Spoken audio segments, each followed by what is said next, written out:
Welcome to the couch. So we're really pleased to announce this week that we have a new partnership launching with Propell, and it's something that we've been working on and we've been wanting to do for some time, but we've been quite selective with who we've chosen for this particular partnership. One that obviously aligns with our values, but also someone who is on our wavelength, can work with us collaboratively to ultimately give us the best result for our clients, who understands the process and basically, can deliver the best results. So without further ado, we'd like to welcome and announce our new financial planner, who is Hyland Financial, and with us is Hyland Financial Planning, and with us is our General Manager, CEO, Managing Director. You're the General Manager. Yes. In a small business, you wear many hats, so I think my hat count is about 5. You're also the janitor and the cleanup crew. So, yes, Mr. Justin Hyland. Thank you. Welcome. Thank you for the warm introduction. It's certainly exciting for me as well. The feeling around the wants and needs with strategic partnerships and the outcomes for clients and how you just articulated what you've been looking for is certainly reciprocated in terms of what I've been looking for as well. We had a foray into property advice for clients with an external strategic partner. It was an independent person. It wasn't conflicted with our practice. And it really was having the best outcomes for clients in terms of investment property. That went really well, but we haven't since touched back on investment property as an advice offering to clients for about 6 or 7 years. So there's a bit of pent-up demand in our client base and in our business with a lot of our older clients wanting to help out their children, make their first foray into the property market, and generally with the hurdles and the barriers to entry with property. Our clients are doing an intergenerational wealth transfer to help their children, but with interest rates where they are and property prices where they are in the major cities, most of our clients and our clients' children are heading down the pathway of investment property. So in terms of the offering from Propell Property, there's a perfect synergy in terms of what you offer and what our clients need. And I too have been looking for a strategic partner in this space for many years, but it's been one of those things where you really want to strike up the right relationship at the right time and find the right people with the right process. So I feel like we've been through a robust due diligence process on how you go about researching clients in terms of their properties, and it's a goals-based approach. And I hear Michael talk on all the socials about goals-based property advice, and it sounds like, Michael, you talk like a financial advisor in terms of our goals-based approach with clients as well. So that I think that's where the synergy comes from, and that's what was super exciting for me. And being able to understand each other's process, that we can work together collaboratively and in unison so that our clients really get the best result from both sides. Absolutely. Yeah.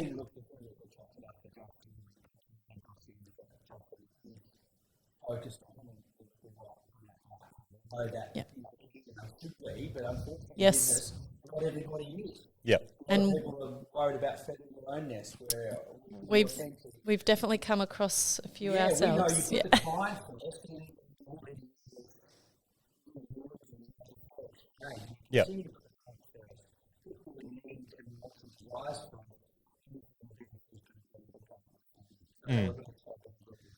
And the other, thanks, Michael. I really appreciate that. I think the other thing, the synergy, is that we're both two boutique advisory firms, and you've got the managing director of both firms talking directly to clients, and specifically and finding those solutions for clients, be it advisory in the financial planning, wealth or retirement space, or in the investment property space. So you and I will never let go of the reins in terms of client relationships, and I think that is absolutely, and it's such a vibe being in this office with you and sharing the facilities and all of your staff. It's amazing.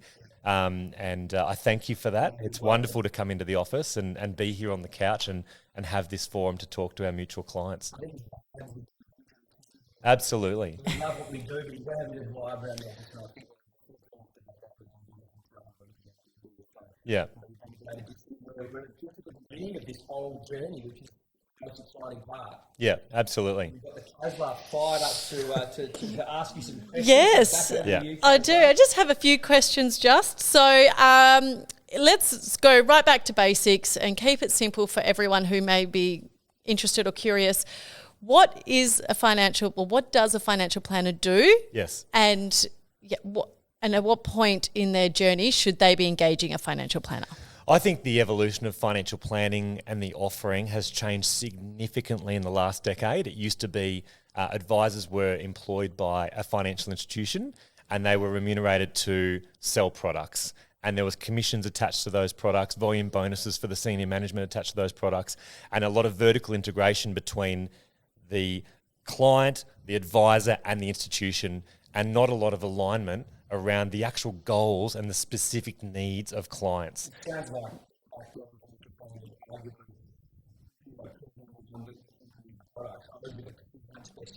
Absolutely. And so I think the Royal Commission has a significant result of that is unwound that vertical integration between advisor and product provider for the better.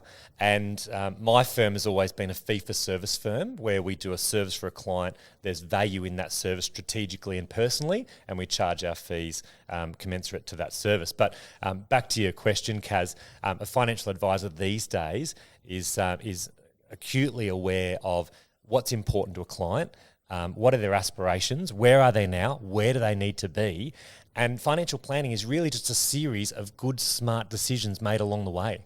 It doesn't need to be overly complex, and we take a lot of the jargon out of our process so clients understand the advice process that they're going through. And if you're having a goals-based discussion around a client, typically we would start with cash flow, budget. That would be the foundation. Where are you?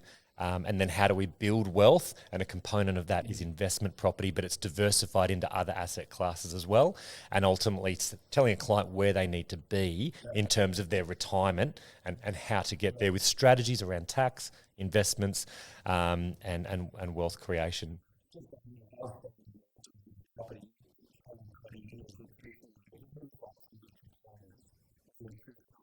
Oh, for sure.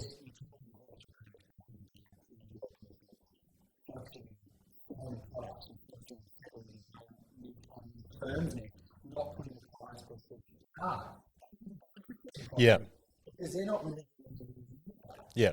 Property money what they've been part of everyone's portfolio. So Yeah. yeah. That's maybe why. So all those people are Yeah, and I think that's been to the detriment of both advisory firms. I think I'm certainly pro property. I've used property to leverage my wealth, and whilst you're earning a reasonable income, it's a sound strategy. Back to your question, Kaz, on when should someone see a financial advisor? I'd say there's always. I wouldn't say there's ever a bad time to see a financial advisor. It's almost like getting married and having kids. You don't regret it. And that's what clients say. They say, wish we did that earlier. And I thought to myself, I've got 3 little boys now. All 3 of them were never really planned. I proposed to my wife after 12 months. That wasn't really planned, but it's all been the best decisions of my life. Yeah. And so I wouldn't hesitate in seeing a financial advisor, because what we do in the first meeting is just a get to know you session. Are you the right client for us? Can we add value? And are we the right advisor for you? Do you feel as though there's a trust exchange Which there? is very much our process as well. Yeah, and that's it. So I've been recently spending quite a bit of time talking to my clients' children, and they're ranging from the age of 14 to 45. And in that meeting, there's no obligation. It's a trust exchange. So we give a lot in that first meeting in terms of education, how they can get started without us.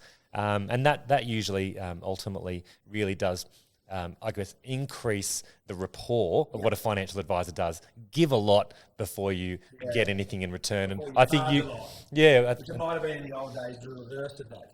Absolutely. Yeah, absolutely. I think people might be scared. Oh my God, I'm still Yeah, they feel like it's an hourly rate, or there's a product at the end of the advice process, but the advice process has evolved where there doesn't need to be a product sold, and it could be pure strategy, or it could just be cash flow and budget. Yep. And you touched on it earlier with the Royal Commission. Obviously, over the recent years, the industry has been under a bit of scrutiny. But tell us a little bit, well, firstly, just in a nutshell, what that sort of meant for like what happened, and secondly, how those changes will now benefit people who are thinking about absolutely going with a financial planner. Look, there was something like 24,000 financial advisors, registered financial advisors, in Australia, and a lot of those financial advisors were employed or remunerated by an institution. And so you might have Commonwealth Bank, NAB, Westpac, they all had their employed financial advisors working out of their branches. So that was a significant part of the industry, which was conflicted and vertically integrated, and that's all been unwound. The banks are now out of financial advice for the most part, but the outcome of that is the registered financial planning community has gone from 25,000 down to about 15,000, and all financial advisors need to be degree qualified in financial planning in the next 2 years. So that's a lot of advisors going back to hit the uni books whilst they're running. Exactly. Whilst they're running a business, or like me with 3 little kids, you've got to go back to the books if you don't have the qualification. So that will be the next hurdle for advisors to jump over after. I think there will be another drop then in the next couple of years, which makes what we do and the service that we provide a bit scarce. So it is. I think it's going to be difficult for clients to find a really good qualified advisor that has the right staff, right processes, and those people adhere to the compliance environment that we now operate within.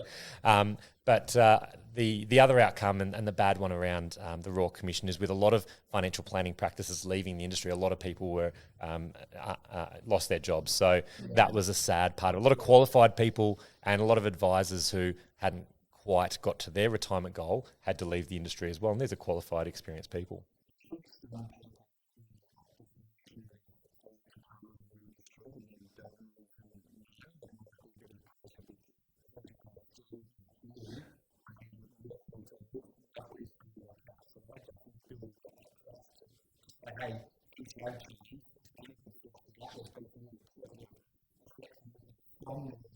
Yeah.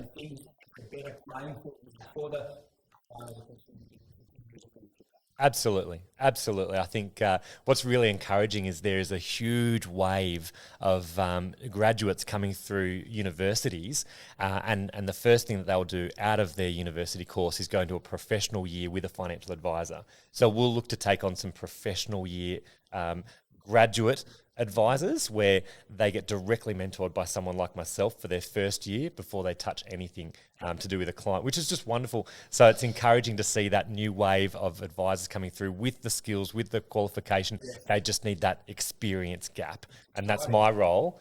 I see that as my role over the next 10 years to train as many graduate professional year advisors as I possibly can. Yeah, that's great. Whilst we talk specifically, obviously, about property investing, we also believe that you need to have, a diverse portfolio of investments. So, how do you determine what someone needs, what the perfect cocktail mix of investments is for an individual?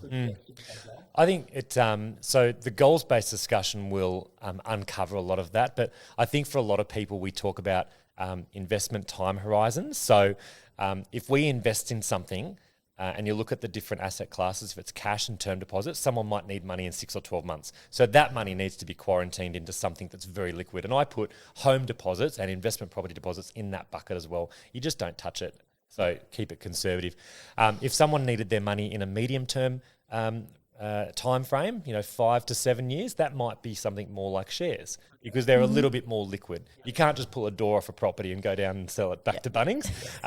But more longer term is your superannuation, that's your long-term bucket. And potentially investment property can straddle the medium to long-term bucket depending on the client's needs, the result they get out of the equity and how close they are to retirement. So there's a couple of different ways to answer that, Kaz, but I think it would come down to the specific circumstances of the person and how long they have before they need that liquidity event to self-fund their next life stage or retirement. Yes. We approach Propell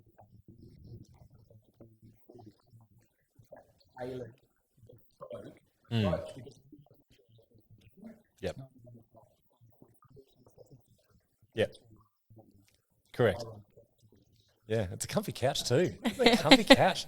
Spared no expense here on the Propell couch. Propell blue on today, mate. Can clients even see us? Or we camouflaged into the couch here? Well, Yeah.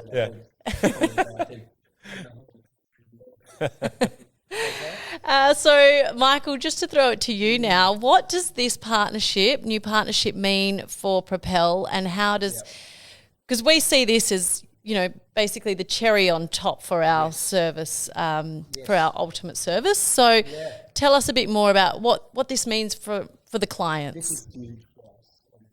Huge for our clients.